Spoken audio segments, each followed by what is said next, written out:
বাড়ি থেকে কিন্তু আমাকে কখনো প্রেশার করিনি কি আমাকে এতটা আর্ন করতে হবে বা ডক্টর হতে হবে বা ইঞ্জিনিয়ার হতে হবে, এমনি কোনো প্রেশার ছিল না বাড়ি থেকে। অনেক সময় আমরা রাস্তায় যখন ওয়াক করি অনেক হোমলেস পিপল থাকে রাস্তায়, আর আমরা কখনো নোটিসও করি না কী করে ওই চ্যালেঞ্জেসগুলো উনি দেখছেন, কী করে ওনাদেরকে ওইখান থেকে রেস্কিউ করে ট্রিট করে ওদের বাড়ি পৌঁছে দেওয়া।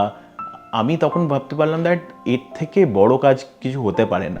আমরা একটা তো কিছু প্রিভিলেজ নিয়ে আছি, আমাদেরকে হয়তো ভাবতে হয় না কি আমাদের কালকের খাবার কী করে আসবে বা বাড়ির ছাদ, এগুলো অনেক আমরা গ্রান্টেড নিয়ে নিই। মানে তখন আমি বুঝতে পারলাম যে আমার জীবনে যদি আমি কিছু মিনিংফুল করতে পারি, এই একটা কাজ ডেফিনেটলি হতে পারে। আমার ভলেন্টারি ওয়ার্ক করতাম এই সময়, আরেকটা অর্গানাইজেশন শুরু হচ্ছিল প্রজেক্ট লাইফ ফোর্স, সেটা ব্লাড নিয়ে কাজ করে, তাদের সঙ্গেও আমি ভলেন্টিয়ারিং শুরু করলাম।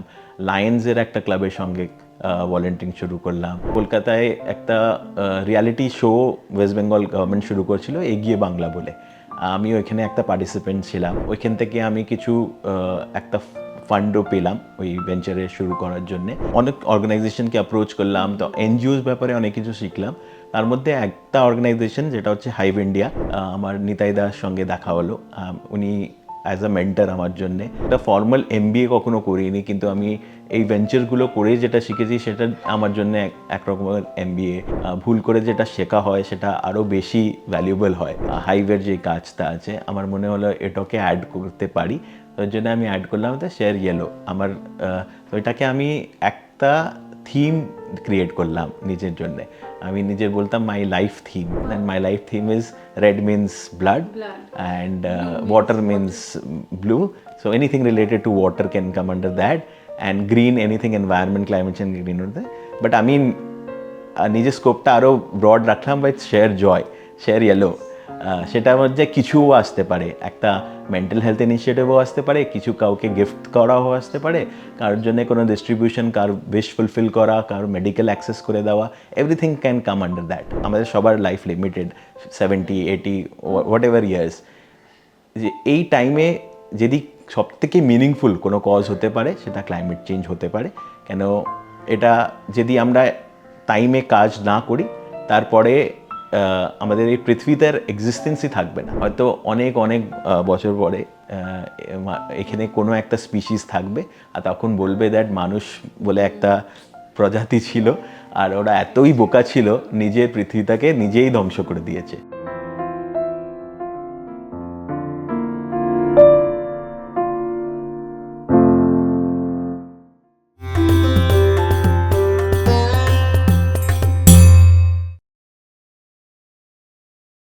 নমস্কার, আমি অপরাজিতা। রংধনু কথা পডকাস্টে আরও একটি নতুন পর্বে আপনাদের সকলকে সুস্বাগতম। আজকে আমাদের অতিথি অজয় মিত্তল।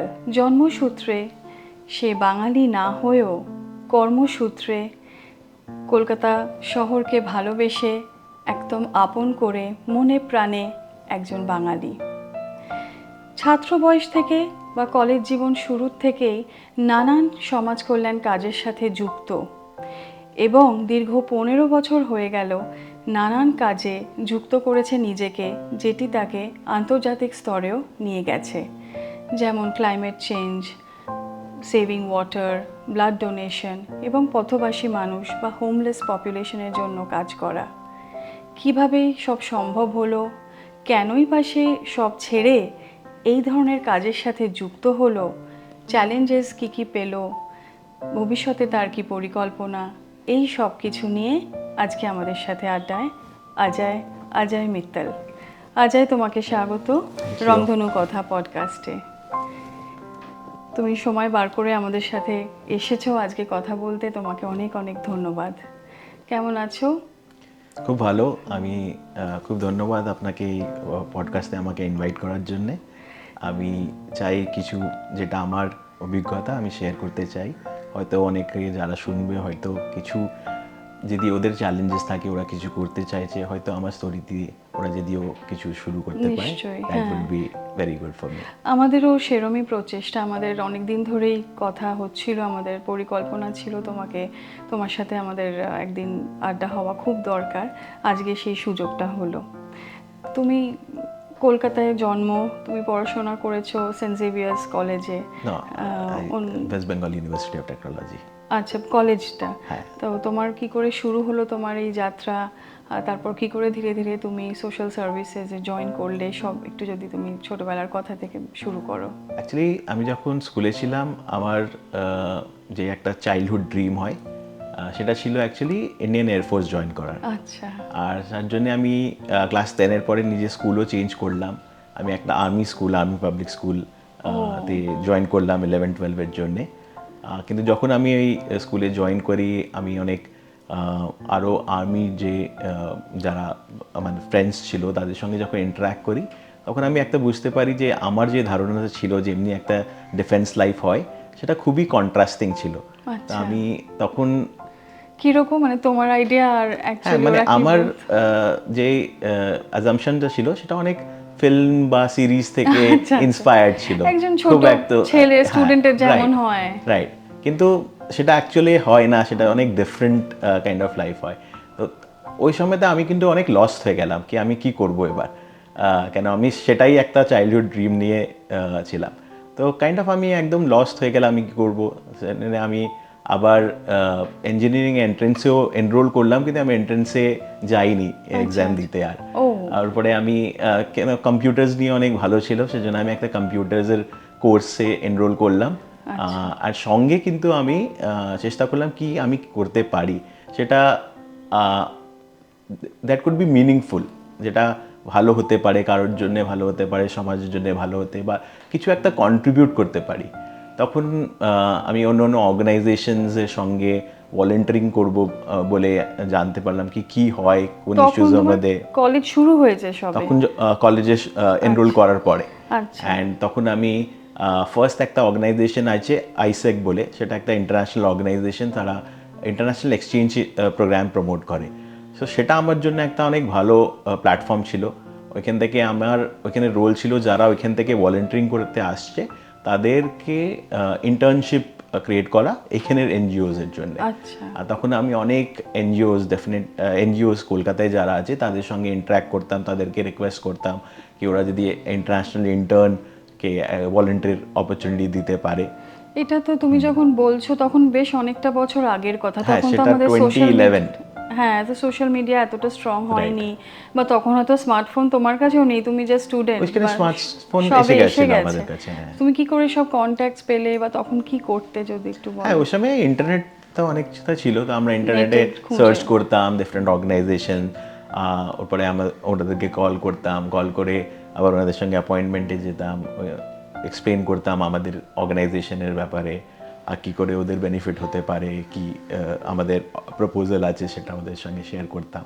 তো বাইরের স্টুডেন্টসরা আসতো কিছু দিনের জন্য এখানে ইন্টার্ন করে চলে যেত। রাইট, ওরা ওই 1.5 মাস থেকে 3 মাসের জন্য আসতো, বিভিন্ন ডিফারেন্ট কান্ট্রিজ থেকে আসতো। আচ্ছা আচ্ছা, তুমি সেটা কোঅর্ডিনেট করতে? হ্যাঁ, আমার রোল ছিল ওই অর্গানাইজেশনের সঙ্গে ইন্টারাক্ট করে ওই ভলেন্টারি রোলটা ক্রিয়েট করে, ওপরে আমাদের একটা প্ল্যাটফর্ম ছিল, ওর মধ্যে আমরা রোলটাকে পোস্ট করতাম। তখন যারা ভলেন্টিয়ার করতে চায় তারা ওই অপরচুনিটিটা দেখে আবার আমাদেরকে মানে ইন্টারাকশনে আসতো, ওরা জিজ্ঞেস করতো কি আছে, কি অপরচুনিটি আছে, আমরা ওটাকে এক্সপ্লেন করতাম। যারা ওরা কনফিডেন্স পেতো দ্যাট এটা ভালো অপরচুনিটি তখন আমরা আমাদের এখানে আসতেন, তখন আমরা ওদেরকে হেল্প করতাম ফাইন্ডিং প্লেস টু স্টে, তারপরে ডেইলি যে রিকোয়ারমেন্ট হয় ওদের সেটার জন্য হেল্প করতাম।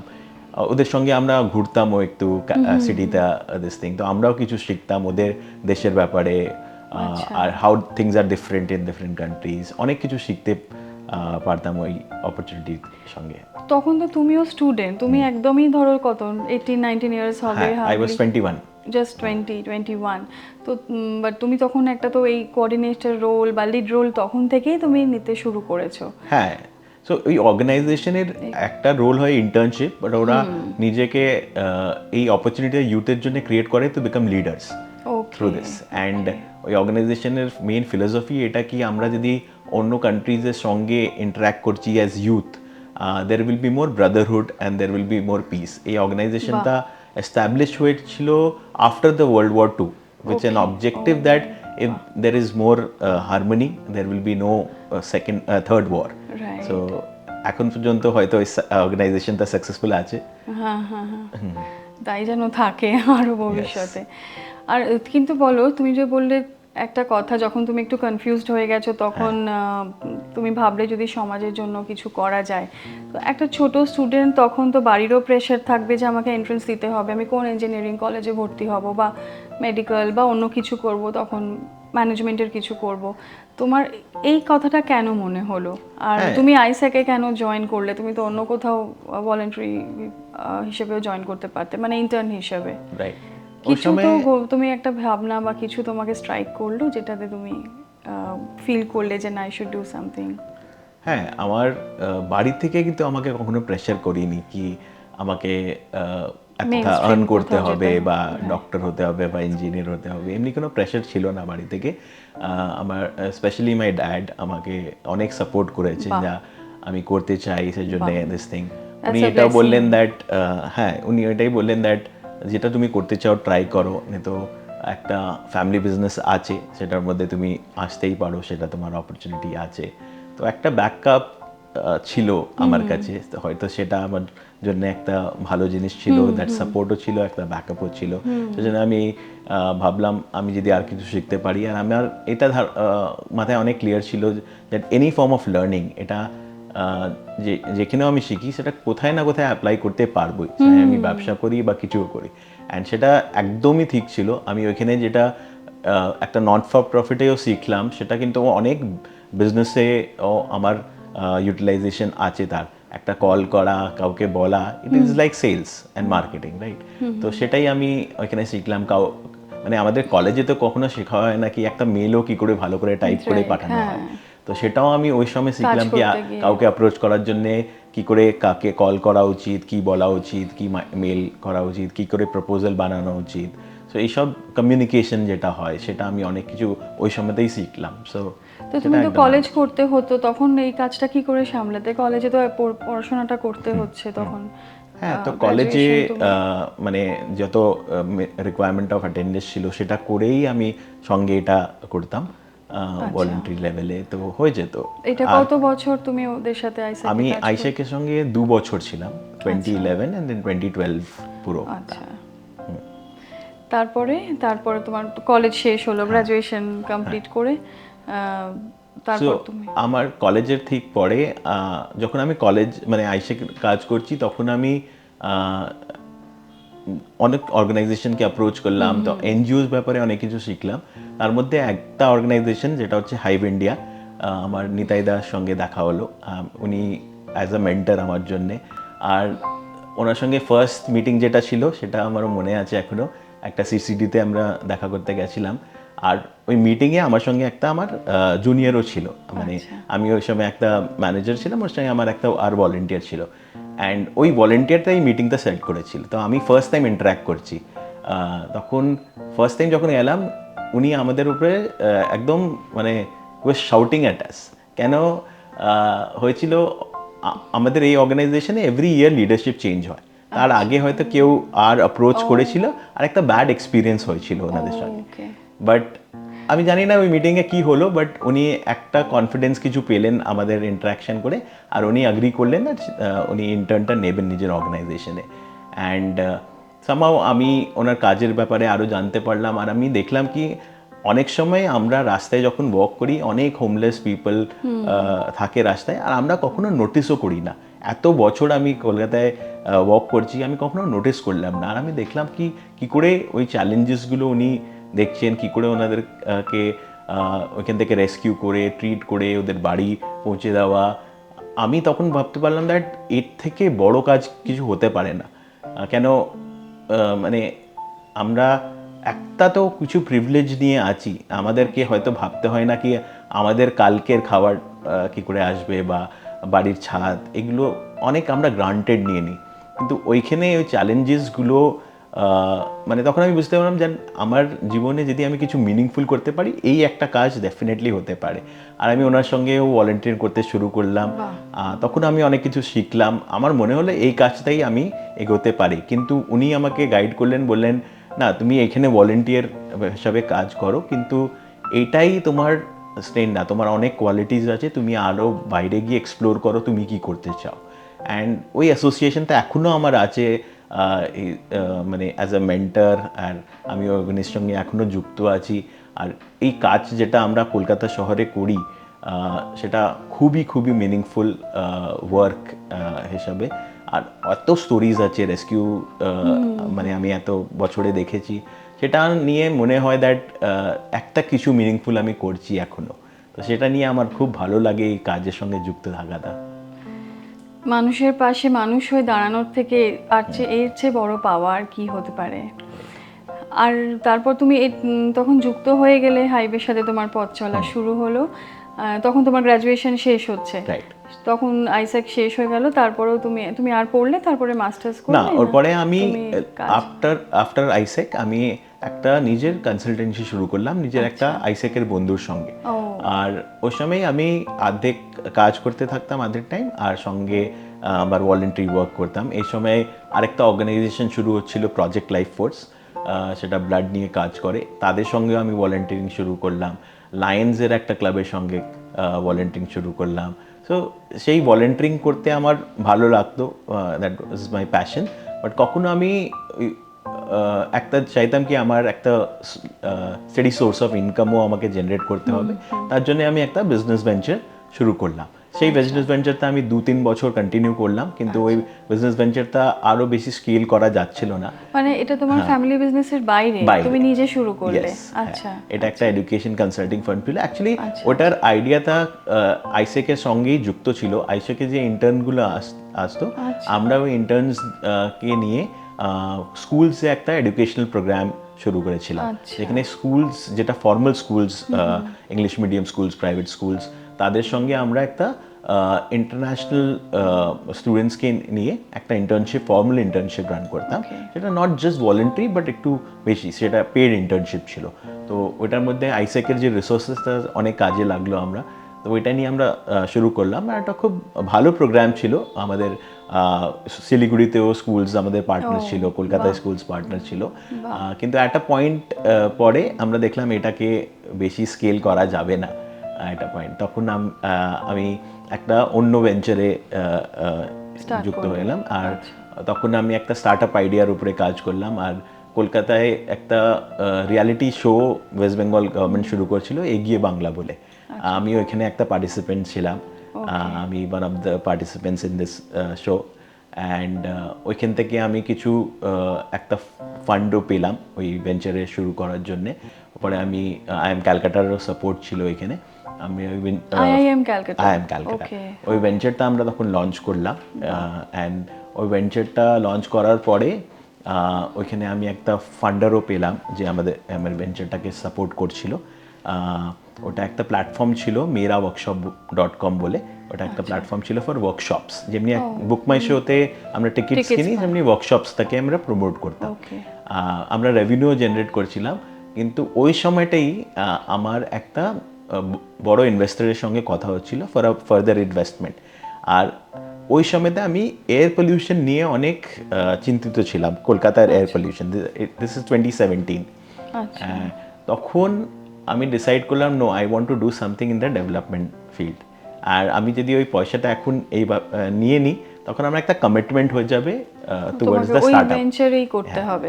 আর আমি তখন সঙ্গে সঙ্গে দুটো জিনিস করাতে আমি দেখতে পাচ্ছিলাম না। মানে আমাকে হয়তো at least for few years volunteering ওয়ার্কটাকে ড্রপ করতে হবে যদি আমি একটা কমিটমেন্ট নিয়ে নিই। এর জন্য আমি ডিসাইড করলাম দ্যাট আমি ওই ভেঞ্চারটা কন্টিনিউ করবো না, বাট আমার ভলেন্টারি ওয়ার্কটা আমি কন্টিনিউ করতে চাই। ওটা তোমার ভেতরে আছে, তুমি তো অলরেডি তখন বেশ কয়েক বছর হয়ে গেছে তুমি এত যুক্ত। আমার মানে অনেকের একটা করে নেশা হয়, আমার একটা হয়তো নেশার মতো হয়ে গেছিল। এই নেশা যেন সকলের হয়ে যায়, এরকম নেশা যেন বড় ছোট আমাদের আরো ছোট যারা ভাই বোন সকলের যেন সেটা হয়। সেটাই তো আমরা চাইবো, নেশা হোক, এইরকম নেশা হোক। হ্যাঁ, আমার মানে ফর এভরি ইউথ ওই সময় আমাদের এনার্জি লেভেলস তো অনেক হাই হয়, আর ওই এনার্জিটাকে রাইট ডিরেকশনে ইউটিলাইজ করতে হয়। আর যদি সোশ্যাল ওয়ার্ক বা স্পোর্টস অ্যাক্টিভিটির জন্য এঙ্গেজ হয়, সেটা একটা পজিটিভ ডিরেকশনে যায়। না গেলে হয়তো একটা যেমনি আমাদের লোকাল সার্কেল থাকবে, আমরা হয়তো ইনফ্লুয়েন্স হয়ে অন্য জিনিসেও ইনভলভ হতে পারি। তো আমার মনে হয় সেটা ইম্পর্টেন্ট। আর দেখো, ওই কথা বলতে বলতে আমার মনে হচ্ছে, তুমি যে বলছো তুমি একটা ভেঞ্চার করে আরেকটা, অনেকেই হয়তো বলবেন যে তার মানে তুমি তো বারবার চেঞ্জ করছো বা তুমি কোনোটা স্টেডি হচ্ছ না। আমরা আসবো পরের কথা, এটা তো একটা অ্যাজ আ স্টুডেন্ট কিন্তু শুরু তো করতে হবে, তুমি চেষ্টা তো করতে হবে, ভুল হোক কিন্তু চেষ্টা করলে তবেই তো আমি বুঝতে পারবো যে আমার ডিরেকশনটা ঠিক আছে কিনা। তো তুমি করতে করতে গেছো বলে তুমি ফাইনালি এখন হয়তো অনেকটা আবার কয়েক বছর স্টেডি হয়েছো, তাই না? হ্যাঁ, মানে আমি কখনো এটা ভাবিনি কি এইটাই আমি নেক্সট 20 ইয়ার্স 10 ইয়ার্স করবো। আর এখনের সময়ে এভরিথিং চেঞ্জিং সো ফাস্ট, এটা ডিসাইড করে নেওয়া কি আমি 10 বছর 20 বছর এইটাই আমি করতে থাকবো, খুব ডিফিকাল্ট আর খুব রিস্কি আমি বলবো এটা ডিসাইড করা। একটা সময় যেটা ভালো বুঝছো সেটাকে অ্যাটলিস্ট এনাফ টাইম দাও ডিসাইড করার জন্য কি এটা আমি করতে চাই কি না করতে চাই। আর একটা ভুল জিনিস যদি পিক করে নিয়েছি সেটাকে কন্টিনিউ করা, ড্র্যাগ করা থেকে ভালো এটাকে ছেড়ে কিছু আর শুরু করা, আমার মনে হয় সেটা। আর কিছুটা সময় তো দিতে হবে, কারণ নিজেকেও তো বুঝতে হবে, তোমার তুমি বুঝে উঠতেও তো একটু সময় লাগবে। হ্যাঁ, আমাকেও বুঝতে হবে, প্লাস মার্কেটের রেসপন্স বুঝতে হবে, সেটা সোশ্যাল ওয়ার্ক হোক বা বিজনেস ভেঞ্চার হোক। টাইমিং খুব ম্যাটার করে একটা সাকসেসের জন্যে। আমাদের আরও কোনো পার্টনার সঙ্গে কেমনি ইনভলভ হয়, কেমনি স্ট্রাকচার হয় না। আর এইগুলো করে করেই আমি একটা ফর্মাল MBA কখনো করিনি, কিন্তু আমি এই ভেঞ্চারগুলো করে যেটা শিখেছি সেটা আমার জন্য এক রকমের MBA আমি বলি। কেন ভুল করে যেটা শেখা হয় সেটা আরো বেশি ভ্যালুয়েবল হয়। প্র্যাকটিক্যাল এক্সপিরিয়েন্স একদম। আমি থিওরিটিক্যাল MBA-তে শেখানো হয় সেটাও আমি ভাবি অনেক ভ্যালুয়েবল, কিন্তু তারপরেও একটা ওয়ার্ক এক্সপিরিয়েন্স লাগে ফর একটা লিস্টিং। তো আমি একটা রকমের এটা আমার MBA ছিল, এই ভুল করাটা বা শেখাটা। নিশ্চয়ই। তোমার একটা অপূর্ব কোটেশন তোমার আমি দেখেছিলাম, আমি সেটা তোমাকে বলছি, সেটা একটু দর্শক বন্ধুদের আর জন্য আরেকবার বলবো ভালো করে একটু বোঝাতে। সেটা হচ্ছে so green, save blue, donate red and share yellow. আমার দারুণ লেগেছিল এবং আমায় খুব খুব টাচ করেছিল, যেটা আমার আজও মনে আছে। এটা বোধহয় বছর 4-5 আগের কথা বলছি। তোমার এই স্লোগানটা তুমি শুরু করেছিলে, তুমি যদি ওটা নিয়ে একটু বলো আমাদের। এটা অ্যাকচুয়ালি আমার দিদি যে আছে, আমার সিবলিং, সে একবার পোস্ট করেছে আমার বার্থডের উপরে। আচ্ছা। আর তখনও মানে এটা ছিল কি আমি ব্লাডের উপরে কাজ করতাম, আমি ক্লাইমেটের উপরে, এনভায়রনমেন্টের উপরে কাজ করতাম, সেটা হচ্ছে গ্রিন। ওরপরে আমি ওইখানে একটা ইনিশিয়েটিভ রান করতাম যেটা ওয়াটার সেভিংয়ের উপরে ইনিশিয়েটিভ ছিল, তো ওটা সেভ ব্লু। তো যেমনি একটা লুডোতে 4টে কালার হয় না, তো আমি ইয়েলোটা অ্যাড করলাম পরে। সে ইয়েলো যেটা হয়, এই সব কালারটা একটা মিনিং হয়। ইয়েলো কালার হয় কালার অফ জয়।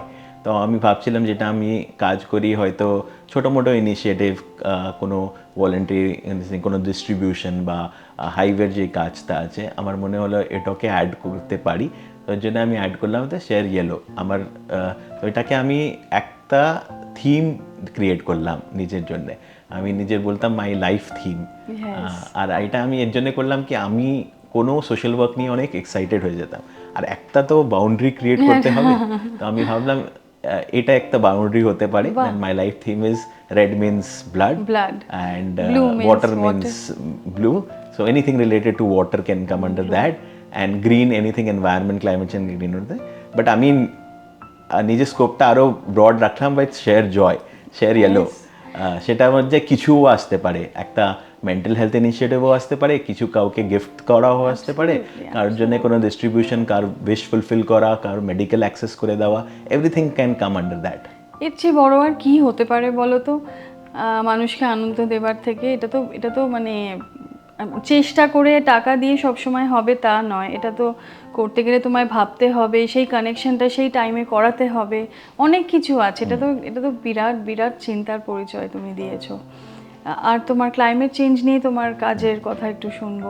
হ্যাঁ, যখন আমি ওই এয়ার পলিউশন ইনিশিয়েটিভটা শুরু করি, তখন এই কলকাতা শহরে কেউ পলিউশন নিয়ে কথা বলছিল না, আর সবাই বলতো দিল্লিতে এয়ার পলিউশন আছে। তখন আমি ইনিশিয়েটিভটা শুরু করি, আমি অনেক কিছু শিখতে পারি। তার আগে আমি এনভায়রনমেন্ট নিয়ে কিন্তু এমনি কাজ করিনি, বাট আমি ইন্টারন্যাশনাল অপরচুনিটিও পাই। আমি একটা ট্রেনিং অ্যাটেন্ড করি অস্ট্রেলিয়াতে, সেটাখানে প্রফেসর অ্যালগোর, নোবেল laureate অ্যালগোর, যিনি former vice president of US, উনি একটা ট্রেনিং চালান ক্লাইমেট রিয়ালিটি বলে। ওই ট্রেনিংটা যখন আমি অ্যাটেন্ড করি, ওটা হয়তো 3 ঘন্টা 3.5 ঘন্টার একটা ট্রেনিং, আর মানে উনি 100-200 স্লাইডসের প্রেজেন্টেশন দিচ্ছেন। আর আমাদের অ্যাটেনশন গ্যাপ এতই কম কি আমরা মানে কাউকে হয়তো 10 মিনিট 15 মিনিটের পরে আর অ্যাটেন্ড করতে পারি না, কিন্তু ওনার প্রেজেন্টেশনটা যেমনি একটা মুভি আমরা দেখি সেমনি আমরা সবাই অ্যাটেন্ড করছিলাম। এত স্টার্কিং এভিডেন্স ছিল এই পুরো প্রেজেন্টেশনে। আর তখন আমি জানতে পারি দ্যাট ক্লাইমেট চেঞ্জ একটা এক্সিস্টেন্সিয়াল থ্রেট। যদি আমরা এর উপরে আজকে কাজ না করি, তখন যেমনি আমার একটা প্রফেসর আছে, তুমি বলে জানি অনেক বছর আগে আমাদের পৃথিবীতে ডাইনোসর ছিলে, আর ওনারা এক্সটেন্ট হয়ে গেল, এক্সটেন্ট হয়ে গেল, তখন উনি মজা করে এটা বলেন কি হয়তো অনেক অনেক বছর পরে এখানে কোনো একটা স্পিসিস থাকবে, আর তখন বলবে দ্যাট মানুষ বলে একটা প্রজাতি ছিল, আর ওরা এতই বোকা ছিল নিজের পৃথিবীটাকে নিজেই ধ্বংস করে দিয়েছে। অ্যান্ড যখন আমি এটা জানতে পারি, তখন আমি বুঝি দ্যাট আমার লাইফে আমাদের সবার life limited 70-80 what ever years, যে এই টাইমে যদি সবথেকে মিনিংফুল কোনো কজ হতে পারে সেটা ক্লাইমেট চেঞ্জ হতে পারে। কেন এটা যদি আমরা টাইমে কাজ না করি, তারপরে আমাদের এই পৃথিবীতে এক্সিস্টেন্সই থাকবে না। So whole of humanity is at threat. So আর আমি দেখলাম অন্য আর সব ইস্যু থেকে এর একটা কারেকশন আছে। আমরা যদি দেখি লাস্ট 40-50-60 ইয়ার্সে আমাদের অনেক ডেভেলপমেন্ট হয়েছে, অনেক পজিটিভ ডেভেলপমেন্ট হয়েছে। আগে হয়তো একটা ছোট রোগ হলে মানুষ আর বাঁচত না, লংজিটিভিটি হয়েছে লাইফের। ছোট বাচ্চারা আন্ডার 5 যে মর্টালিটি রেট ছিল সেটা অনেকটা এখন কন্ট্রোলে এসেছে, খুব এটা হয়েছে। কিন্তু যদি ক্লাইমেট চেঞ্জ এমনি প্রগ্রেস করতে থাকে, আমরা যতটা ডেভেলপমেন্ট করেছি আরও বেশি পিছিয়ে যেতে পারি। যার জন্যে আর এটার কোরিলেশন আছে সব জিনিস থেকে, কনফ্লিক্ট থেকে অনেক রিলেশন আছে। যদি কোনো রিজনসে ক্লাইমেট চেঞ্জের জন্যে মানুষ থাকতে পারছে না, ওইখানে ফ্লাডেড হয়ে যাচ্ছে, বা ওইখানে কিছু খাওয়া দাওয়ার জিনিসটা, ওরা কিন্তু ওই জায়গা থেকে মুভ করে অন্য জায়গায় যাবে, তখন একটা রেফিউজি ক্রাইসিস, কনফ্লিক্টও ক্রিয়েট হতে পারে। তো ক্লাইমেট চেঞ্জ বেসিক্যালি একটা এমনি বড় একটা বিষয় যেটা বাকি সব ইস্যুস থেকে অনেক বেশি অ্যাগ্রাভেট করতে পারে। তার জন্য আমি ভাবলাম আমি এই বিষয়ে কাজ করব। তখনও আমি এটা ভাবিনি এটা একটা প্রফেশন হতে পারে। তখন আমি নিজের বিজনেসটা মোটামুটি রান করছি, বাট তখন আমি ডিসাইড করলাম না, এটার উপরে যদি কাজ করতে হয় ফুল টাইম কাজ করতে হবে, এটা ভলেন্টারি করলে আমি কিছু বেশি কন্ট্রিবিউশন করতে পারবো না। তখন আমি একটা অপরচুনিটি পাই, একটা international organisation Earth Day, and ওরা আমাকে অ্যাপ্রোচ করলো কি আমি কাউকে হয়তো জানি যারা এই রোলটাকে নিতে পারে। তখন আমি ওদের সঙ্গে কথা বলে আমি as a director climate change programs ওইখানে জয়েন করলাম for India and south Asia. And সেটা 2019 থেকে আমি ওইখানে যুক্ত ছিলাম টিল 2024। সো এটা আমার জন্য অনেক বড় অপরচুনিটি ছিল অ্যাজ আ অর্গানাইজেশন। আমি অনেক সময় এটা বলি দ্যাট আর্থডেতে আমি যে কাজটা আমি ফ্রিতে করতে যাই রেডি ছিলাম, সেটার জন্য আমি পয়সা পেতাম।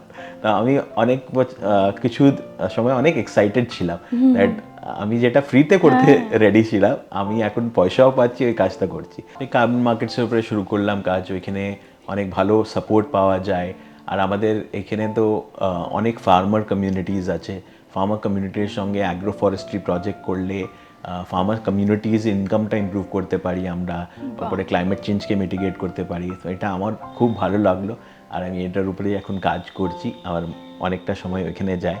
আগেন এই কাজটার মধ্যে একটা ইম্প্যাক্টও আছে, প্লাস একটা বড় মেকানিজম আছে যেখান থেকে আমি নিজেকেও সাস্টেইন করতে পারছি। তো এটাই কাজটা আমি করি এখন। এই কাজটা তোমার ন্যাশনাল লেভেলে হবে, মানে শুধু এটা আমি ন্যাশনাল লেভেলে হবে। আর এই মানে এই যে অর্গানাইজেশনের সঙ্গে আমি যুক্ত, সেটার প্রেজেন্স ইন্টারন্যাশনাল। তো আমার আরও অপরচুনিটিস আছে এখন। কত কাজ হয়ে যায় আমাদের অজান্তে আড়ালে, আর আমাদের এই পডকাস্টের প্রচেষ্টা যে আড়ালে থাকা মানুষদের কথাই আমরা শুনবো এবং সকল বন্ধুদের জানাবো, সেই রকমই আজকে তোমার কথা শুনে বারবার সেটাই মনে হচ্ছে।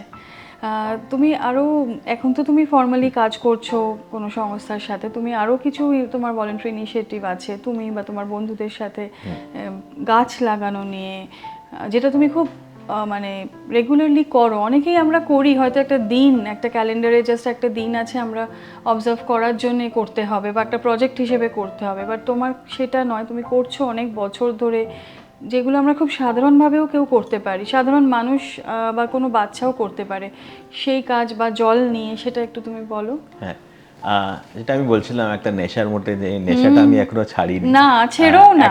একটা বড় কাজ হয়, প্রফেশনাল লেভেলে কাজ করি আমরা, সেটা সেটা তো ভালো, তুমি, হ্যাঁ, কিন্তু এই যে ছোট ইনিশিয়েটিভ গুলো থাকে, সেটা ছোট একটা নয়, কোনোটাই ছোট নয়। এই ছোট, মানে আমি ছোট ছোট করে ইনিশিয়েটিভ শুরু এর হতে জন্য পারে। বলি, কেন আমি কখনো ওদেরকে ইমাজিন করি না কি একটা বড় করতে হবে বা কিছু করতে হবে। কেন সব জিনিসকে আমরা যখন স্কেল করতে চাই, বড় করতে যাই না, ওইখানে একটা মানে ওই যে প্যাশন যেটা নিয়ে শুরু করি সেটা কখনো লস্ট হয়ে যায়। আমি সেটা চাই না। আমি, আমার জন্য এগুলো একটা হবি, যেমনি অনেকজন ভালোবাসে হয়তো কিছু খেলতে বা কিছু হবি, আমার জন্য একটু এগুলো আমি পছন্দ করি। আর যেটা মানে একটা ইনিশিয়েটিভ যেমনি ইচ ওয়ান প্লান্ট ওয়ান, এটা আমরা আমফানে যখন অনেকগুলো প্লান্টস পড়ে গেছে, তখন আমি দেখি কত কলকাতা শহরে কত কত গাছ পড়ে গেছে, তখন আমরা অনেকটা গাছকে আবার রিপ্লান্ট করার চেষ্টা করেছিলাম। কিন্তু কিছু কিছু গাছ ওর মধ্যে বেঁচে আছে এখনও। যখন আমি ওইখান থেকে বেরোই, আমি দেখি ওই গাছগুলো, আপনি চিনতেও পারবেন না কি ওই গাছটা একবার পড়ে গেছিল, ওকে আমরা আবার রিপ্লান্ট করেছি। তাহলে এটাকে তুমি ছোট বলছো? হ্যাঁ, এটা মানে ছোট কখনো হতে পারে? সো ওইটা খুব ভালো লাগলো। তখন আমি ভাবলাম কি আরও তো অনেক গাছ লাগাতে হবে। তো আমরা তখন সমস্যা আছে কি গাছটা তো লাগাতে চাই, কোথায় লাগাবো? কলকাতা শহরে তো জায়গা নেই আর। তো আমরা তখন একটা মানে পাবলিকে একটা মেসেজ নেই, আর এখনও সেই মেসেজটা যারা শুনছেন তাদের জন্যও ভ্যালিড। আপনাদের কাছেও যদি কোথায়ও কোনো জায়গা আছে যেখানে আপনারা প্লান্ট করতে চান, আপনি যেই স্পিসিসের প্লান্ট চান, চাই ফুলের গাছ হোক বা ফলের গাছ হোক বা কিছু গাছ হোক, পাম গাছ হোক, যাও আপনি গাছ লাগাতে চান, আপনি আমাদেরকে কন্ট্যাক্ট করবেন। যতটা গাছ হয় আমরা আসবো ফ্রিতে, আপনার ওইখানে ওই গাছগুলো লাগাবো। আপনাকে শুধু এই একটা রেসপন্সিবিলিটি নিতে হবে, এই গাছগুলোকে আপনি ভালো করে দেখবেন, মেনটেন করবেন। আর এটা একটা প্রাইভেট জায়গা হতে পারে, কোনো কর্পোরেটের ফ্যাক্টরি হতে পারে, আমাদের তাদের নিয়ে কোনো অনেকে তো গার্ডেন মেইনটেইন করে ভেতরে লাগে। আমি ভাবি অনেকজন এই কাজটা করতে চায়, কিন্তু লজিস্টিকলি হয়তো ডিফিকাল্ট লাগে, কি কোথা থেকে প্লান্ট আনবো, কোন প্লান্ট আনবো, কি করে প্লান্ট করা যায়, কখনো করিনি তো আমি জানি না। সেজন্য আমি ভাবি কি এটা একটা মানে এখন তো সবকিছু ব্লিঙ্কিটের মতন হয়ে গেছে না, সব কনভিনিয়েন্স। আমরা সেজন্য একটা করছি দ্যাট আপনি আমাদেরকে ফোন করবেন, আমরা যতটা জায়গা আছে ওইখানে যতটা প্লান্ট করা যায়। আমরা অনেক স্কুলস থেকে কল পেয়েছি, কলেজ থেকে, কারোর ফ্যাক্টরি কাছে, কারোর ইনস্টিটিউশন লাইক রিলিজিয়াস ইনস্টিটিউশন, মন্দির, ওইখানেও গিয়ে আমরা প্লান্ট করেছি। তো এমনি আমরা যেখানে জায়গা পাই আমরা প্লান্ট করতে থাকি। এটা কি করে তুমি করো এত কিছু? তুমি তো একটা কাজের সাথে যুক্ত, তো তুমি কিভাবে সময় বার করছো? হ্যাঁ, এটা আমাদের প্রতি সানডে মর্নিংয়ে প্লান্টেশন হয়, সেটা আমাদের একটা ফেস্ট। আর যেটাকে সাস্টেইন করার জন্যে ভলেন্টারি ইনিশিয়েটিভ সাস্টেইন করাটা ডিফিকাল্ট, কেন কখনো এটা আমার ফার্স্ট প্রায়োরিটি হতে পারে না। আমাকে দেখতেই হবে কি অন্য আমার যে কমিটমেন্টগুলো আছে সেটাকে আগে করে নিতে হবে, তারপরেই এটা আসবে।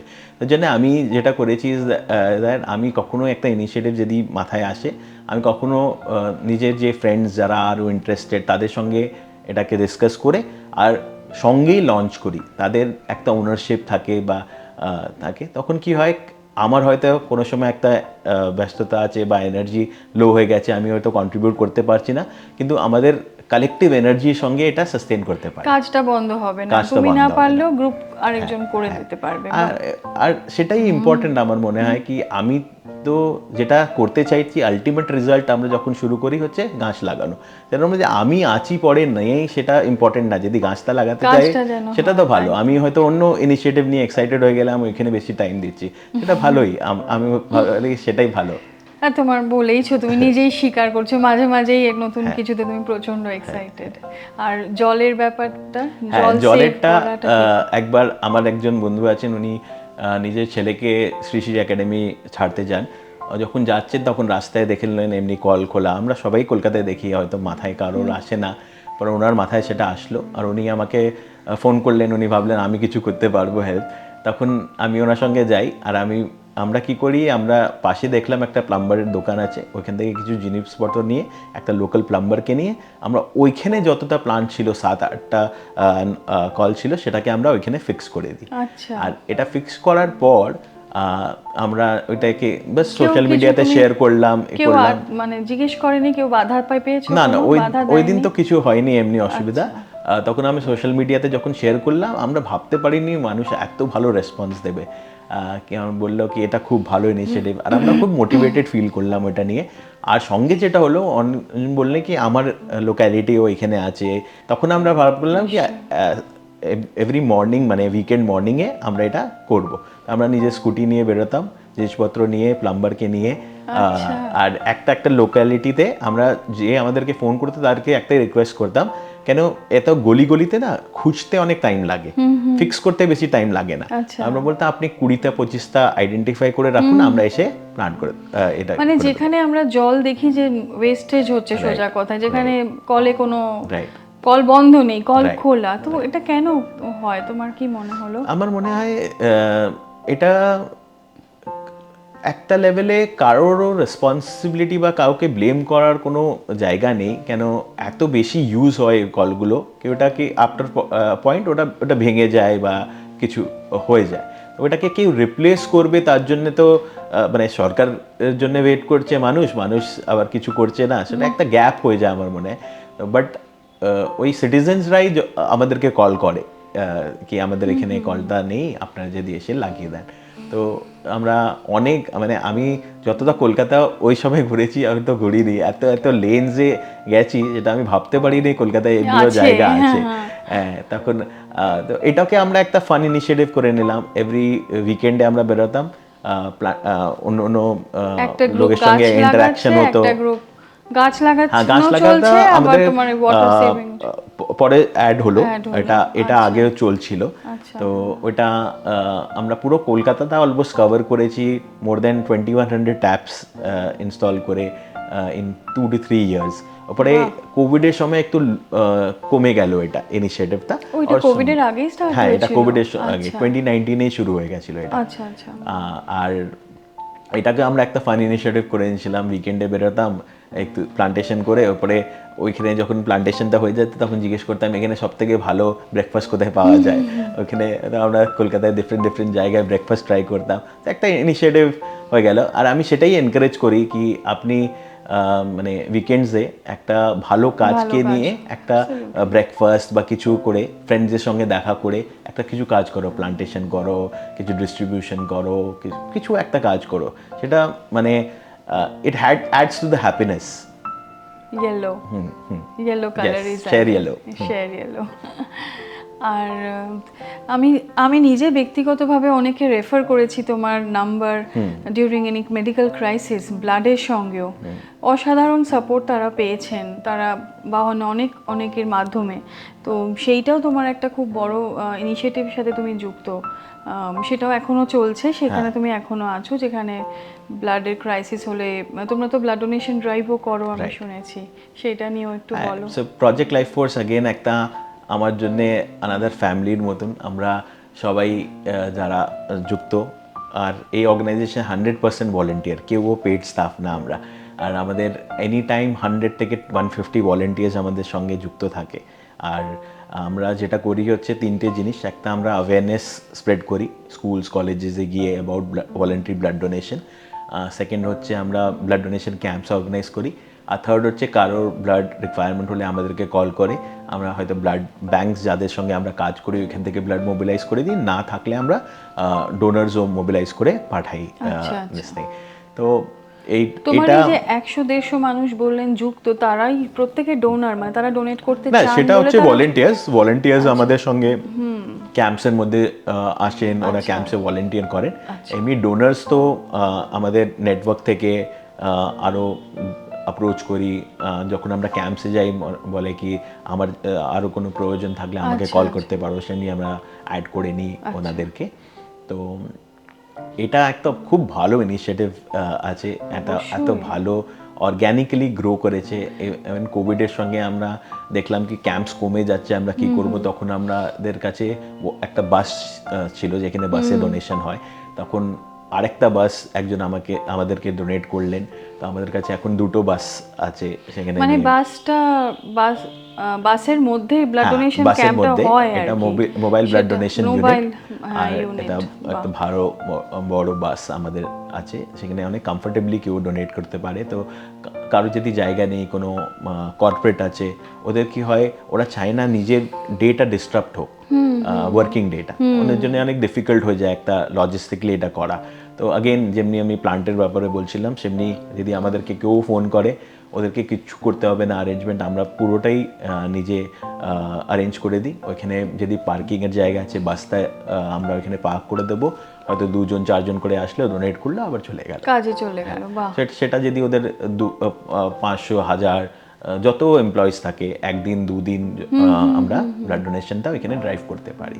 আর তারপর এই ইউনিট তোমাদের কোনো অফিস বা ইউনিট মানে রাখো, ব্লাডটা হ্যাঁ, কোথায় এখন রাখা আমরা হয়? ব্যাংকটা ডিফারেন্ট ব্লাড ব্যাংকের সঙ্গে কাজ করি ক্যালকাটাতে। আচ্ছা, আর কিন্তু আমাদের ভিশন আছে নিজস্ব একটা ব্লাড ব্যাংক সেট আপ করা, তো সেটা প্রজেক্ট, ডেফিনেটলি আছে। হ্যাঁ নিশ্চয়ই, আর হোক সেটা একটা আমরা সবাই চাইবো এবং উইশ করব, প্রে করব যেন খুব শিগগিরই সেটা হয়। আর প্রজেক্ট লাইফ ফোর্স একটা খুবই মানে যাদের মেডিকেল ক্রাইসিসে পড়ে তাদের অনেক অনেক সাপোর্ট করেছে। মানে অনেক সময় হয় যে বড় হসপিটালেও হয়তো কোনো ক্রাইসিস হয়েছে পেশেন্টের, তখন হসপিটালের ব্যাংকেও পাওয়া যায় না, এবার রাত বিরেতে কখন যাবে মানুষ, কোথায় যাবে, তখন হয়তো এই ধরনের তোমাদের সংস্থা অনেক সাপোর্ট করতে পারে। ম্যাক্সিমাম হসপিটালস আমাদেরকে প্রজেক্ট লাইফ ফোর্সকে ভালো করে চেনে, আর ওরা ব্লাড ব্যাংকসরা আমাদেরকে কল করে, হয়তো এই পেশেন্ট বাইরের থেকে এসছে, কাউকে চেনে না এখানে, কেন কলকাতা শহরে অনেকজন বাইরে থেকে ট্রিটমেন্টের জন্য আসে, যারা আমরা এইখানে তখন হয়তো কারোর রিলেটিভ আছে, তারা হয়তো গিয়ে ডোনেট করে দিল, কিন্তু যারা বাইরে থেকে আসছে অনেক সময় এখানে ল্যাঙ্গুয়েজটাও বলতে পারে না, বাংলা বলতে পারে না ঠিক মতো, তো ওদের জন্য তো অনেক ডিফিকাল্ট। আর যারা স্পেশালি টাটাতে আসে ক্যান্সার পেশেন্ট, কোনো একটা ক্যান্সার পেশেন্টের জন্যে হয়তো 50-60 even 100 units of blood may be required for the treatment. It is not easy. তো আমরা যতটা পারি আমরা চেষ্টা করি ব্লাড মোবিলাইজ করার জন্য তাদের জন্য। এই সব কিছুর মধ্যে যতদিন তুমি কাজ করছো, প্রায় 15-16 বছর হয়েই গেল, অনেকটা সময়, সবচেয়ে জানি খুব ডিফিকাল্ট, বাট সবচেয়ে এমন কোনো কাজ বা এমন কোনো ঘটনা যেটা তোমার মনে ভীষণ টাচ করেছে, যেটা তুমি ভুলতে পারো না, যেটা তোমাকে ভীষণ নাড়া দিয়েছে ভেতর থেকে, এরকম কিছু? মানে অনেকটাই আছে, কিন্তু একটা যখন এটা আমার মনে পড়ছে এখন হচ্ছে কোভিডের সময়, একটা সময় ছিল যে প্লাজমা নিয়ে অনেক কথা ছিল, কোভিড প্লাজমা, সেটা হয়তো মানে আর মানে মানুষ অনেক বড় একটা ক্রাইসিসে ছিল। আমার মনে আছে একজন আমাকে রাত্রি 10টার সময় ফোন করেছিলেন, অ্যান্ড ওনার ওয়াইফ প্রেগনেন্ট ছিলেন, অ্যান্ড কোভিড হয়ে গেছিলো ওনাদেরকে, অ্যান্ড ডক্টর বলেছিলেন প্লাজমা থেরাপি হয়তো ওনাকে দিতে হবে। আর উনি যখন আমাকে কল করেছিলেন, উনি খুব প্যানিক স্টেটে ছিলেন। আমি ওনাকে বোঝাতে চাইছি কি এটা আমি অ্যারেঞ্জ করে দেবো, করে দেবো, কিন্তু উনি মানে বুঝতেই পারছেন না। ওই সময়তে আমি অ্যাকচুয়ালি ওনার উপরে শাউট করেছিলাম কি আপনি এই কথাটা আমার শুনুন, এটা এমনি করে করুন অ্যান্ড দিস থিং। তারপরে যখন উনি প্লাজমাটা পেয়ে যান, পরে আবার আমাকে কল করেন কি হ্যাঁ ঠিক আছে, থ্যাংক ইউ দিস থিং। আমার মনে আছে কিছুদিন পরে যখন সব কিছু ঠিক হয়ে গেল, তখন উনি আমাকে কল করেছিলেন, বলেছেন ওই সময়টা আমি ভগবানকে দেখিনি, কিন্তু আমার জন্যে ভগবান this thing, today I have a daughter, she is born and she is stable, and it has all happened because of you. I don't take credit of what we did because I was just facilitating it. আমি actually কাজ করিনি, কিন্তু আমি রেলিভেন্সটা বুঝতে পারলাম that আমরা যে কাজটা করি আমাদের জন্য করতে করতে একটু মেকানিক্যাল হয়ে যেতে পারে, কিন্তু যাদের জন্য এটা তাদের জন্য এত বড় একটা ডিফারেন্স এটা ক্রিয়েট করে। অ্যান্ড তেমনি অনেক ইনিশিয়েটিভস, মানে আমরা যখনই ব্লাড নিয়ে কাজ করি, একটা ডক্টরও যদি লাইফ সেভ করতে চায় তাকেও হয়তো ব্লাডের রিকোয়ারমেন্ট থাকবে, আর এটা এত সিম্পল ডোনেশন করে আমরা কতটা চেঞ্জ করতে পারি। তুমি সব সময় এই কাজের মধ্যে আছো বলে তোমার হয়তো সিম্পল মনে হতে পারে, বাট Right. এটা তুমি তো বুঝতেই পারছো, এই ঘটনা থেকে আমরা বুঝতে পারি যে ইটস নট সিম্পল। একটা ছোটদের গল্প আছে না, যে অনেক মাছকে ডাঙায় রাখা হয়েছে, তাদের তখন ছটফট করছে প্রাণের জন্য, অনেক ছোট ছোট মাছকে, বাট আরেকজন বসে বসে একটা করে মাছ ছুঁড়ছে, একটা বাচ্চা ছেলে, কিন্তু তো কেউ এসে বলছে কেন তুমি একটা ছুঁড়ে কি হবে, এত তো তুমি পারবে না, অনেক জল দরকার। বলে একটা প্রাণও তো বাঁচলো এতগুলো মাছের মধ্যে, ওই মাছটা তো বাঁচলো, যে বেঁচে গেল তার তো প্রাণটা বাঁচলো। সো এই কাজটাও সেরকমই, যে ডিফারেন্সটা হলো making a difference, even if it is for 1%, it matters. হ্যাঁ মানে আমরা হয়তো কিছু করি, এটা ক্লেম করাটা খুব বড়। সেটা আমরা বলছি, হ্যাঁ, দেখো কিন্তু হ্যাঁ বলো তুমি। কিন্তু আমার মনে হয় আমাদের যখন মানে কাজের সঙ্গে যুক্ত থাকলে, কাজ করতে থাকলে অনেক কিছু শিখতে পাওয়া যায় সঙ্গে, এই কাজটা করলে একটা মনে একটা শান্তি থাকে, তো সেটাই আই থিঙ্ক আমাদের টেক ব্যাক। তুমি নিশ্চয়ই অ্যাগ্রি করবে, কত মানুষের কত ইস্যুস, আমি সমস্যা বা প্রবলেমস কথাটা বলবো না, ইস্যুস বলবো। এবং শুধু তো কিছু মানুষ শুধু ব্র্যান্ডেড আমার জিনিসপত্র চাই বা আমার এটা হলো না ওটা হলো না, তার বাইরেও কত কাজ, কত জিনিস আছে যেগুলো হয়তো, যেটা তুমি শুরু দিয়ে আমরা শুরু করলাম, যে বেসিক যেটা আমার, সেটাই কত লোকের হয়তো নেই। তো সেটাও তো আমরা জানতে পারছি, সেগুলোও তুমি জানতে পারছো, তো মানে কাজ করার আরও স্কোপ কত আছে। আর তোমার নিশ্চয়ই মনে হয় যে সমস্যা এত বেশি যে কাজের আমরা যতই করি ততই মনে হয় আরও করতে হবে, আরও অনেক কাজ করতে হবে, তাই না? সেটা মনে হয়। হ্যাঁ ডেফিনেটলি, মানে একসময় কোয়েশ্চেনও আসে মাথায় কি আমরা এতজন এত কাজ করছি, মানে মানে কিন্তু এখন যখন আমরা সোসাইটিকে দেখি, এত চ্যালেঞ্জেস আছে, এত মিজারি আছে, যদি একটা সময় লাগে কি আমরা যা করছি সেটা মিনিংফুল না, নিজের জন্যেই কিছু করাটা, শুধু নিজের ভাবাটাই ভালো। কিন্তু আলটিমেটলি আমার মনে হয় আমরা যেটা করি অ্যাজ এ সার্ভিস অলসো, তাদেরও একটা মনে যে শান্তিটা পাই, সেটা অনেক বড় একটা জিনিস আছে। আর কিছুই সেই শান্তিটা হয়তো দিতে পারবে না, তাই জন্যই তুমি আছো। আর দেখো, খালি কে কি করবে বলে, কবে ওই পলিসি হবে, কবে ওই ল হবে, কবে ওই রুল পাস হবে না ভেবে আমরা ওয়েট না করে ইনিশিয়েটিভটা শুরু করতে করতে তারপরে তো কিছু না কিছু তুমিও মিনস রিসোর্সেস জোগাড় হয়ে যাচ্ছে, বা তোমার একটা গ্রুপ হয়ে যাচ্ছে।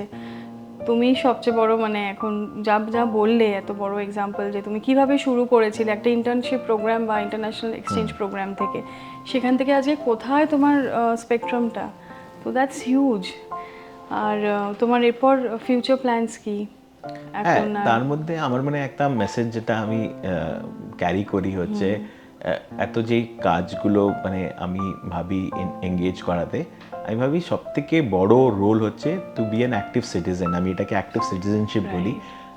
আমরা সবাই সিটিজেন অফ ইন্ডিয়া বা সিটিজেন অফ দিস প্ল্যানেট। আমরা যখন আমাদের কোনো একটা রাইট ভায়োলেট হয়, আমরা তখন অনেক মানে এটাকে ফাইট করি, বাট আমাদের একটা রেসপন্সিবিলিটিও আছে অ্যাজ এ সিটিজেন। তো সেটাই আমার মনে হয়, আমার শহরের যে স্টেক হোল্ডার, আমি সব থেকে বড়। এটা নাকি সেটা আমাদের শহরের যে মানে মেয়র আছে বা অ্যাডমিনিস্ট্রেশনে যারা আছে, তাদেরই শুধু রেসপন্সিবিলিটি। আর আমি মনে করি তাদেরকে তো আমরা চাকরিতে রেখেছি, সেটা তো আমাদের জন্য কাজ করবেন ওরা, আমরা তো ওদেরকে ওই জায়গাটা দিয়েছি কাজ করার জন্য। এবার যদি ও ঠিক মতন কাজ করছে না, বা ওই কাজের মধ্যে যদি আমি চাই এটা ভালো করে করা হোক, আমারই তো রোল সেটাকে জানিয়ে দেওয়া হচ্ছে। অ্যান্ড যখন আমি রাস্তায় হাঁটছি, যদি আমি কোনো জিনিস দেখি এটা আমার মনে হয় ভালো করা যায় আমার শহরের জন্যে, এটা আমার রেসপন্সিবিলিটি ওই জিনিসটাকে কমিউনিকেট করা, রাইট অথরিটিসকে কমিউনিকেট করা, অ্যান্ড এনশিওর করা, সেটাকে ফলো আপ করা। আর সেটা নিয়ে আমি একটা দুটো এক্সাম্পল আছে, যেমনি আমি আমার দিদি থাকে ডানলাপের কাছে, আমি অনেক সময় এখন যাই, আসার সময় হয়তো মেট্রো নিয়ে আসি, ওইখানে মেট্রো স্টেশন আছে, ওইখান থেকে একদিন আমি নোটিস করলাম আমার একটু লেট হয়ে গেছিলো, আমি নোটিস করলাম মেট্রো বন্ধ হয়ে গেছে। আর আমি অনেক সময় দিল্লি যাই, আমি জানি ওইখানে দিল্লির মেট্রোটা অনেক বছর পরে তৈরি হয়েছে কলকাতার, কিন্তু এখন ওই নেটওয়ার্কটা এত বড় network, one of the largest network. আর ওইখানে ট্রেন অপারেট করে 11 o'clock দিস থিং, আর মর্নিংয়েও অনেক তাড়াতাড়ি শুরু হয়। ইভেন ব্যাঙ্গালোর যেখানে এত ছোট নেটওয়ার্ক আছে ওখানেও টাইমিংস হচ্ছে সকাল 5টা 6টা থেকে শুরু হয়ে রাত্রে 11টা অবধি চলছে। আর আমাদের এখানে লাস্ট মেট্রো হচ্ছে 9:40 ওই সময়। তো আমি ভাবলাম এটা কলকাতায় একটা অনেক বড় ইস্যু। আমাদের তো ইনফ্রাস্ট্রাকচার এটা আমার পয়সা থেকেই তৈরি হয়েছে, আমাদের ট্যাক্স পেয়ার মানি থেকেই তৈরি হয়েছে। আমি সেটা চাই আমার শহরে বেশিক্ষণ চলে। যেন রাত্রিরে সবথেকে বেশি প্রবলেম যেটা হয়, যেটা আমি যখন পিটিশন করলাম এটার উপরে, তখন আমার কে যারা বললেন সেটা হচ্ছে ফর উইমেন সেফটির জন্যে মেট্রোটা অনেক ভালো জিনিস। রাত্রিরে যখন আমি মেট্রোতে ট্রাভেল করছি আমি বেশি সেফ ফিল করি। তারপরে এটা একটা কমিউটের জন্য ফাস্ট আছে, অ্যাফোর্ডেবল আছে, কনভিনিয়েন্ট আছে। তো সেটার জন্য আমি একটা পিটিশন করলাম, আর ওটাকে একজন লয়ার ওটাকে নিয়ে আবার আমি একটা অনলাইন পিটিশন করেছিলাম, ওটাকে নিয়ে একটা পিআইএল ফাইল করলেন। আলটিমেটলি অল এফার্টস নিয়ে একটা ট্রায়াল বেসিসে একটা ট্রেন এক্সটেন্ড করা হয়েছে এখনও। সেটার জন্য আমি অনেক ফিল করলাম এটা অ্যাকচুয়ালি ওয়ার্ক করে। যখন আমরা কিছু জিনিস ডিমান্ড করি সেটা ওয়ার্ক করে, আর এটা এখনও আমি ফলো আপ করছি সো দ্যাট এই নেটওয়ার্কটা আরও স্টেবিলাইজ হয়ে যায়। এখনও মর্নিংয়ে যেমনি আমি ওই দিন এয়ারপোর্ট থেকে আসছিলাম, এয়ারপোর্টে মেট্রো লাইন যেটা হয়েছে সেটা 8টার সময় শুরু হয়, আমি এসেছিলাম 8টার সময়, আমি মেট্রো অ্যাক্সেস করতে পারিনি। মানে আমি যদি ইনফ্রাস্ট্রাকচারটা বানানো হচ্ছে, আমাকে তো দরকার এটা ইউজ করার জন্যে, অ্যান্ড স্পেশালি অড আওয়ার্সের জন্যে আরও বেশি দরকার এই মেট্রোটা পরিষেবাটা আরও এক্সটেন্ড করা হোক। তো সেমনি আমি দেখলাম যখন আমরা দুর্গাপূজা, যেটা আমাদের জন্য সবার জন্য একটা বড় জিনিস, আমাদের সিটির একটা আইডেন্টিটি দিস থিং, আর এখন যখন একটা ইউনেস্কোর ট্যাগ পাওয়া হয়েছে, অনেক ইন্টারন্যাশনাল ট্যুরিস্ট তো এখানে আসবেন। আমি দেখছিলাম কলকাতাতে এত বেশি ব্যানার ইউজ হচ্ছে দ্যাট ফেস্টিভ্যালের যেই এসেন্সটা আছে সেটা ব্যানার্সে লস্ট হয়ে যাচ্ছে। তো আমি এটাও বুঝি দ্যাট ব্যানার্সটা ইম্পর্টেন্ট, কেন ওটা একটা অ্যাডভার্টাইজমেন্ট ইজ আ রেভিনিউ যেখান থেকে ফেস্টিভ্যালটা সাপোর্ট হচ্ছে, কিন্তু একটা ব্যালেন্স হওয়া উচিত। তার জন্যে আমি একটা পিটিশন আগেন করলাম, আর যখন আমি পিটিশন করি তখন অনেকজন আমাকে রেসপন্ড করেন দ্যাট এটা শুধু একটা ভিজুয়াল পলিউশন না, আমার বাড়ির মানে ব্যালকনিটা, আমার উইন্ডোটা গার্ড হয়ে যাচ্ছে। আমার যদি কোনো এমার্জেন্সি হয় আমি কিন্তু একটা সাপোর্টও সিক করতে পারবো না। In case of a fire ব্রিগেডকে কাজ করার জন্য প্রবলেম হতে পারে, তো একটা সেফটি ইস্যুও ওইখানে দাঁড়াচ্ছিল। তখন আলটিমেটলি অথরিটিজ ওইটাকে রেসপন্ড করেন, আর ওরা রেগুলেট করে কি কতদিন আগে এই ব্যানার্সগুলো ইনস্টল করা যাবে, বা কতদিন তা ফেস্টিভ্যালের পরে ওটাকে এক্সটেন্ড করা যায়, আর কতটা বেশি হাইট হতে পারে, কতটা গ্যাপ দিতে হবে, এটা একটা পলিসি রেগুলেট করা হয়েছে। আর আমি ভাবি সেটা একটা ভালো ইনিশিয়েটিভ। আমি দেখলাম কিছু অ্যাড এজেন্সিও এটাকে পজিটিভলি নিয়ে কিছু ডিজিটাল হোর্ডিংস এখন ইনস্টল করা হয়, আমরা দেখতে পেয়েছি অনেক জায়গায় ডিজিটাল হোর্ডিংস। আমার মনে হয় এগুলো একটা পজিটিভ জিনিস। আমার অবজেক্টিভ এটাই ছিল দ্যাট আমাদের যে সিটিজেনদের জন্য দুর্গাপূজা ফেস্টিভ্যালটা এটা আরও ইন্টারন্যাশনাল ট্যুরিস্ট অ্যাট্রাক্ট করে। আমার মনে হয় ইন্টারন্যাশনাল ট্যুরিস্ট এখানে ব্যানার্স দেখতে তো আসবে না, রাইট? তো আমি চাই এটাকে আরও বেশি ভালোভাবে একটা ফেস্টিভ্যাল করা হোক। কেন এখন ওয়ার্ল্ডে যত বড় ফেস্টিভ্যাল হয়, চাहे রিও ফেস্টিভ্যাল হয়, যত মানুষ যায় তার একটা স্মল পার্সেন্টেজও এখানে ফরেন ট্যুরিস্ট আসে না। আর আমরা জানি এটা world's largest public art festival. এমনি ফেস্টিভ্যাল হয়তো মানে ইন্ডিয়ার অনেক যে স্টেটসের মানুষ থাকে তারাও এখনো ভিজিট করিনি। এত ভালো একটা ফেস্টিভ্যাল, এটা একটা যেমনি টু ডু লিস্টে থাকে না, বাকেট লিস্টের লোকের, I want this to be added to the bucket list of people all across the world, and this can add to the economy of the state. I don't think আমার মনে হয় না that every state is same, আমাদেরকেও same জিনিসের economic root নিতে হবে। মানে festival ইকোনমিটা এখানে গ্রো করার অনেক বড় অপরচুনিটি, সেটাই আমি চাই দ্যাট এটার উপরে অনেক বেশি কাজ হোক। হোর্ডিংস আর ব্যানার্স তো আগে তাও 5 days 6 days এর মধ্যে ছিল, but in last few years তো অনেকটা দিন, I think, and the advertisements also start ওই 10 দিন 15 দিন ধরে। তো যেই রিস্কগুলোর কথা বলছিলে তাদেরও তো সাফারিংসটা অত দিন ধরেই হচ্ছিল। তো এটা এখন চেঞ্জ হয়েছে কিছুটা, ওরা এটা একটা পলিসি করে দেওয়া হয়েছে এই আই থিঙ্ক 10 দিন আগে থেকে হোর্ডিংসগুলো ইনস্টল করা যাবে, আর 10 দিন পরে ফেস্টিভ্যালের পরে ওটাকে রিমুভ করে রিমুভ করে দিতে দেবে। হবে। আগে যেটা হতো এজেন্সিজ যারা এই কাজটা করতেন তারা 1 মাস আগের থেকে ইনস্টলেশন শুরু করে দিচ্ছে, স্ট্রাকচার তৈরি স্ট্রাকচার করছে করে বা দিচ্ছে। কিছু সেইগুলো। ওটা নিয়ে মানুষদেরও প্রবলেম হয়, আমরা যারা রাস্তায় হাঁটছি হ্যাঁ, এত বেশি traffic-ও অনেক ব্লকেজ disrupted থাকে, হয়, right. ডিফিকাল্ট টু ওয়াক, যারা ছোট ছোট দোকান আছে তাদের ভিজিবিলিটিটা হারিয়ে যাচ্ছে, মানে একটা পার্কিং প্রবলেম পার্কিং এসে যায়, প্রবলেম আর এসে সব যাচ্ছে। তো মেইন রোডে হচ্ছে না, পুজো যে বড় বড় পুজো অনেক অনেক ভেতরে ভেতরেও তো ওপরে হয়, কি হচ্ছে, অনেক যখন জায়গায়। ওটাকে ইনস্টল করা হচ্ছে না, ঝড় বৃষ্টি হলে ভেঙে যাচ্ছে, সেটা একটা রিস্ক হয়ে যাচ্ছে। তো অনেক চ্যালেঞ্জেস Issues, ছিল হ্যাঁ, ওটা নিয়ে। হ্যাঁ। তো মানে কোনো একটা জিনিস আছে তাকে রেগুলেট করাটা গভর্নমেন্টের রোল আছে, সেটাই আমি চাইছিলাম হোক। আর এটা কতদিন লাগলো, এটা তুমি কবে এটা করলে? প্রায় 2 এটা বছর কত- লেগেছিল এটা ইনিশিয়েটিভটা মানে রেজাল্ট আসার জন্য। আচ্ছা। আই থিঙ্ক আমি এটা শুরু করেছিলাম 2022-তে, আচ্ছা। অ্যান্ড এই বছর 2025-এ অ্যাকচুয়ালি রুলটা পাস হলো। তার আগে আচ্ছা। রেগুলেট করা হয়েছিল নোটিফিকেশন দিয়ে, কিন্তু এখন একটা পলিসির মতন কেএমসি করে দিয়েছে এই ব্যানার্স নিয়ে। নিয়ে তো তুমি পিটিশন করলে with the help of a lawyer? No no না, আমি অনলাইন পিটিশন করলাম, একটা আচ্ছা। প্ল্যাটফর্ম আছে change.org এ। আমি লিগ্যাল রুটটা খুব নিতে চাই না, আমার মনে হয় না কি এই ছোট ছোট জিনিসের জন্য আমাদের যে লিগ্যাল সিস্টেম আছে তাদেরকে ইনভলভ করাটা জরুরি। আমি তো আলটিমেটলি চাইতাম যদি আমি একটা লেটার লিখি এই কাজটা হয়ে যাক, কিন্তু জেনারেলি হয় না সেটা। সেজন্য আমি একটা পিটিশন করলে আরেকটা জিনিস হয় যে আমি হয়তো একটা ইনিশিয়েটিভ দেখছি, সেটা আমার জন্য মনে হচ্ছে এটা ইম্পর্টেন্ট, কিন্তু হতে পারে সবার জন্য এটা ইম্পর্টেন্ট না। যখন আমি এটা করি তখন যখন সিটিজেন্সরা এঙ্গেজ করে তখন আমি বুঝতে পারি yes it is not just something I think, it is a আরো প্রবলেম দ্যাট অনেকে, আদার্স অলসো রেজোনেট। তো ওটা নিয়ে একদম আমিও কনফিডেন্স পাই, আর পলিসি মেকার্সরাও ওটা ইগনোর করতে পারে না যখন একটা এতজন মানুষ সিটিজেনেরও চাইছে। ভয়েস ওটার সঙ্গে অ্যাড হয়ে যায়। তো ইট ইজ নট কি আমি ওদেরকে গভর্নমেন্টকে চ্যালেঞ্জ করতে চাই, কিন্তু আমি বুঝি government is there to improve, and অনেক সময় ওরা হয়তো এই ইস্যুসগুলো ওভারলুক করে যায়।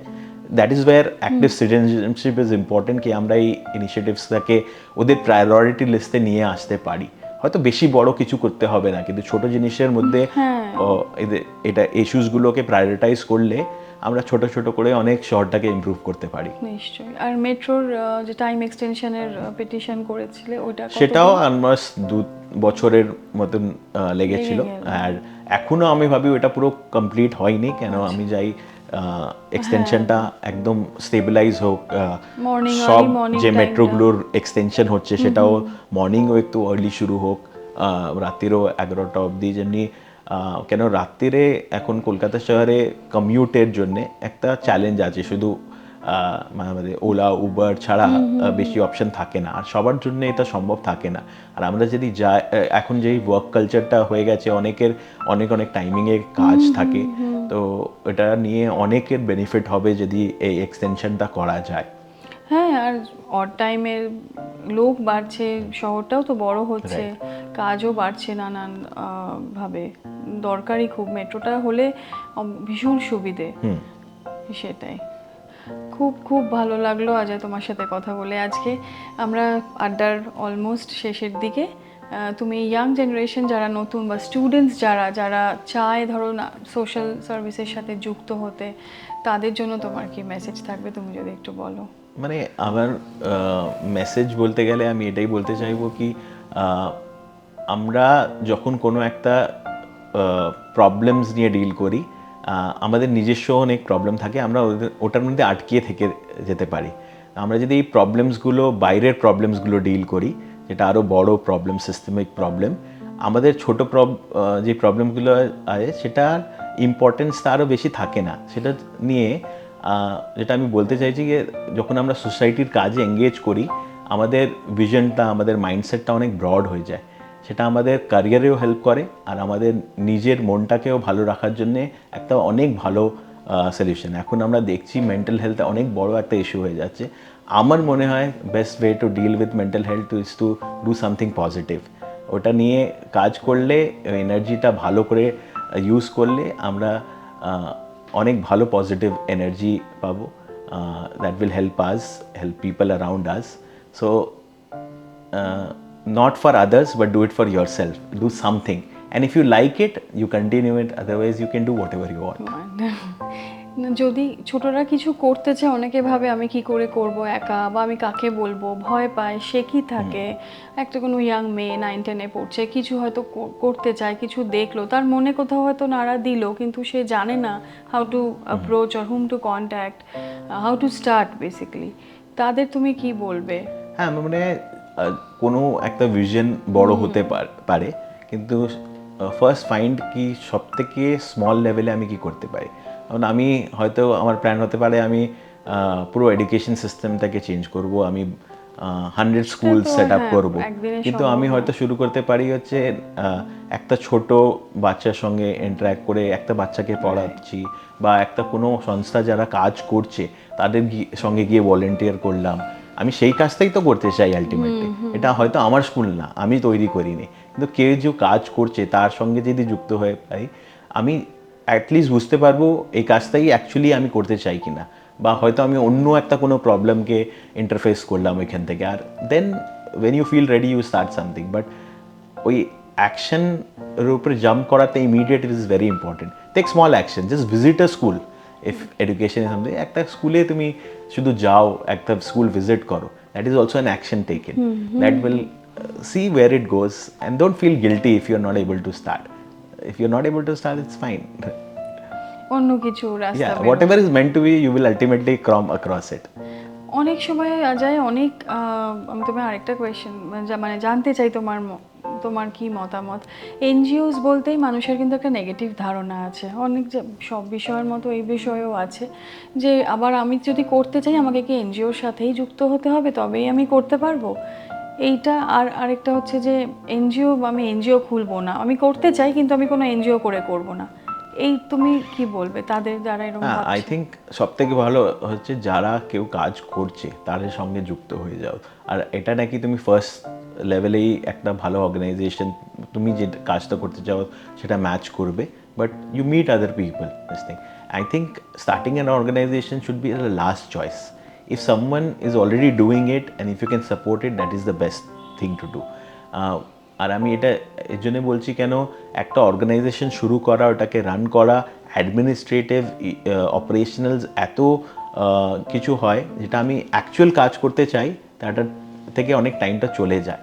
আমি ভাবি আমি ইজি রুটটা হচ্ছে ইফ যারা অর্গানাইজেশন চালাচ্ছে, আমি ওইখানে গিয়ে যে কাজটা শুধু আমি করতে চাই সেটা আমি করলাম। অনলি ড্রব্যাক হবে আমি হয়তো ওই নামটা ফেমটা পাবো না, বাট যদি তোমার অ্যাকচুয়ালি ইন্টারেস্টটা থাকে ওই কাজের সঙ্গে এঙ্গেজ করাটা, আমার মনে হয় সেটা will give you more fulfillment without the tension of কি অর্গানাইজেশনটা কী করে চলবে, কোথা থেকে ফান্ডস আসবে, এটা না ওটা না, তোমার ভাবতে হবে না। তুমি অ্যাকচুয়ালি ইম্প্যাক্ট যেটা করতে চাও সেটা করতে পারবে।